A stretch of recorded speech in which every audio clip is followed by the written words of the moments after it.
If we're going to get serious about making Chinese a truly globalized language, then we're going to have to talk about literacy.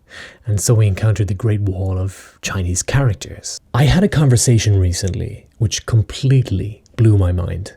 I was talking with a top Chinese language academic in the UK, who's also married to a Chinese person. They speak fluently.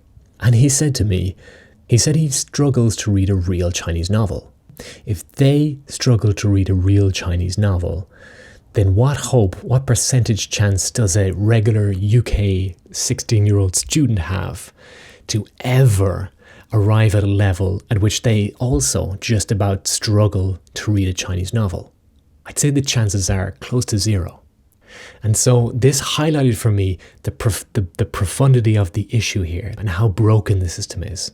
There are currently 4 ways to learn Hanzi or Chinese characters. Unfortunately, each of these 4 ways is currently a dead end, outside of China, outside of an indigenous Chinese educational system, which is simply not exportable to the West. What it means is that learning the language is a little bit like scaling Mount Everest.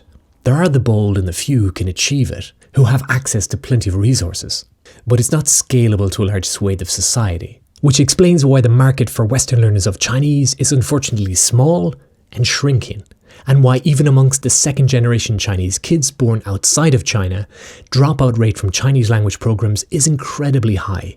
And it also explains why Orton Scrimgeour, Australian academics, describe Chinese as a language without a modern pedagogy.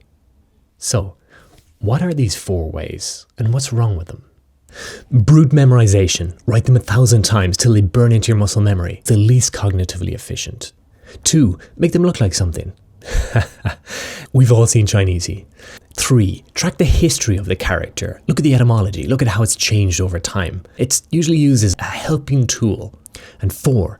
Let's call this reading the atomic structure of a Chinese character. I believe number 4 is where hope lies for the future of the language, a globalized language. So let's look a little more in depth at these 4 methods for learning Chinese characters. The first way, we need about 4,000 characters to be literate. It's going to take about 4,000 hours to write each Chinese character that thousands of times in order to burn it into muscle memory. Writing Chinese characters until they burn into your muscle memory is completely acceptable within a Chinese educational system, an indigenous Chinese educational system. But in the West, it's actually more like punishment. Having students repetitively write the same content over and over and over, this is punishment. So whereas A-level student in China, disruptive student in the West. In China, we have an A-level student. In the West, we have a misbehaving student who needs to be punished. Just look at the culture clash here. Even in China, it's a huge cognitive burden to memorize the 4,000 or so Chinese characters they need for literacy. However, it's much, much easier for Chinese people. By the age of 2.5 or 3 years old, they're already practically fluent in Chinese. And it's only then that they sit down to encounter Chinese characters and memorize these visual structures. And they're also surrounded by Chinese characters in their entire culture. The surrounding materials, visual materials, Chinese characters everywhere. So when they sit down and memorize a character, they already know what that character means, how it's used in context, the sound of it. Now they just have to concentrate on the visual structure, and they'll have seen that visual structure in thousands of contexts in the real world. They'll also have seen visual structures, subcomponents of Chinese characters that are shared throughout the Chinese writing set. And they'll play a subconscious game of where's Wally, or compare and contrast, or spot the difference. They can only do this because they have the wide array of context, Chinese characters in their society. There's also the social need. This is your language of your country. This is how you'll function. Learn this. So for Westerners, it's several orders of magnitude more difficult. We need to learn simultaneously to listen to new sounds, to speak using new mouth shapes, to string together words to make sentences, and simultaneously we're confronted with this rather alien writing system. And they're not within an immersive context, so they don't have references. So once they learn a character, they don't have real-world references for multiple contexts of that character. Now, I believe this this transfers to a second issue. Because we as Westerners don't see characters as recyclable as native Chinese people do within China, because they see the multitude of contexts. Because we don't see that, when we sit down to memorize nouns and short phrases, some of the characters in there, if they're not very high frequency characters, well then instead of memorizing individual characters, individual recyclable characters, rather we kind of memorize the entire structure of all the characters together. We're aware they're separate characters, but we're not aware how highly recyclable they are. And so our view of the language is that, oh, there aren't just 4,000 characters. Like, how many place names are there? How many foreign national names are there? Millions. Chinese is just impossible. And so this is the real problem with rote learning. It's just not going to fly in the West. It's the fallback default pathway towards Chinese literacy, but it doesn't work. It can't serve up the kind of numbers we need to make Chinese a global language. And so we need something else, something very different. We need something that works efficiently. The second way, making Chinese characters look like things, is putting imagery behind a Chinese character doesn't help memorize the actual black visual bones, the black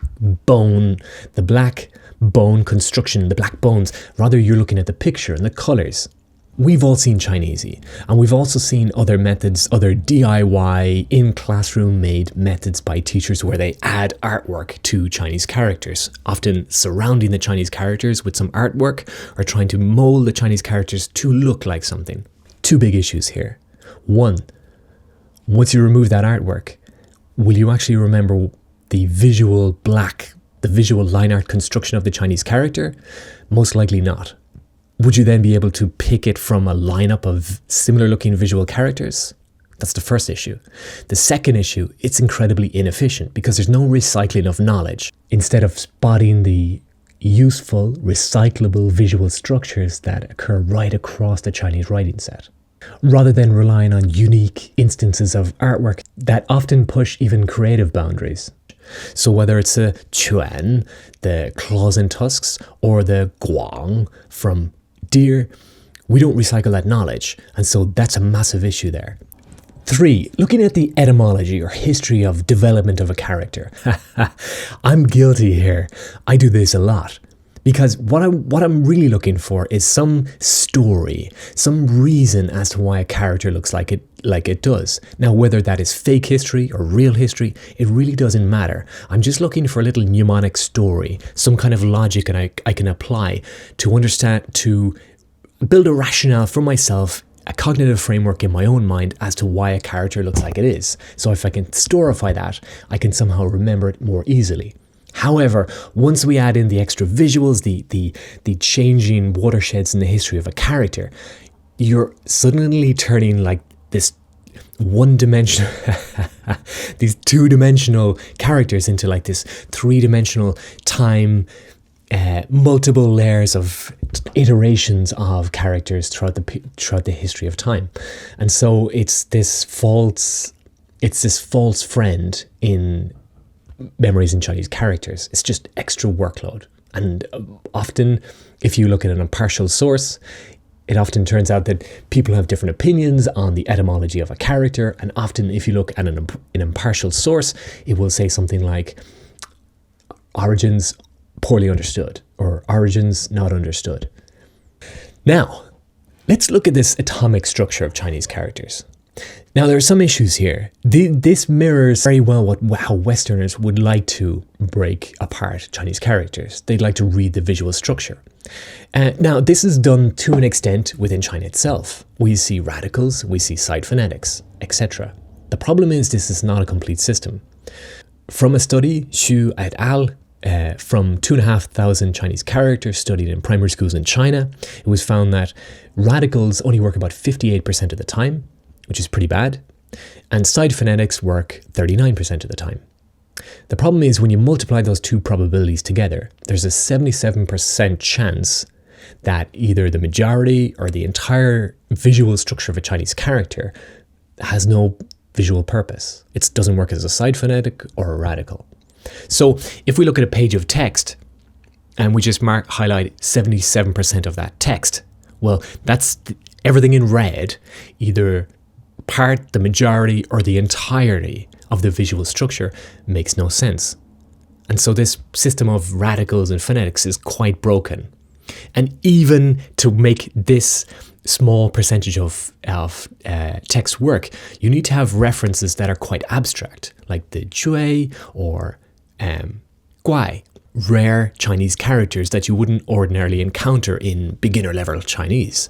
So for a Western learner, this gets reduced further. It is somewhere around 90% of the visual structure of Chinese characters won't make any sense until they can onboard a lot of deep orthographic knowledge and finally build it to where it's about 23%. There's also about 10% of visual building blocks that have no names, not even in Chinese, which is a massive issue. However, if we had names for all these visual building blocks, it'd be like a 400 and something string alphabet of visual building blocks that a Westerner could use to like pull apart the atomic structure of a Chinese character, read it immediately, cognitively, and store it in their memory. And then gamify it. And so there's gone is the need to write it thousands of times. But simply, if you know the visual building blocks, you can look at a character, read the structure, and you're done. Not only that, visual building blocks that aren't standalone characters, they don't even need a Chinese name. We can just apply friendly Western names that are immediately learnable without further distracting cognitively, etc. If we go further than Chinesey and bring to life the actual skeletal structure of the visual building blocks themselves, and then have a micro story play out between those very visual elements within a character. And then if we gamify it, and then create a framework where we capture the very, very best of the immersive learning experience, whereby we line up characters with shared visual structures and train our brains to compare and contrast to essentially play a game of Where's Wally or Spot the Difference.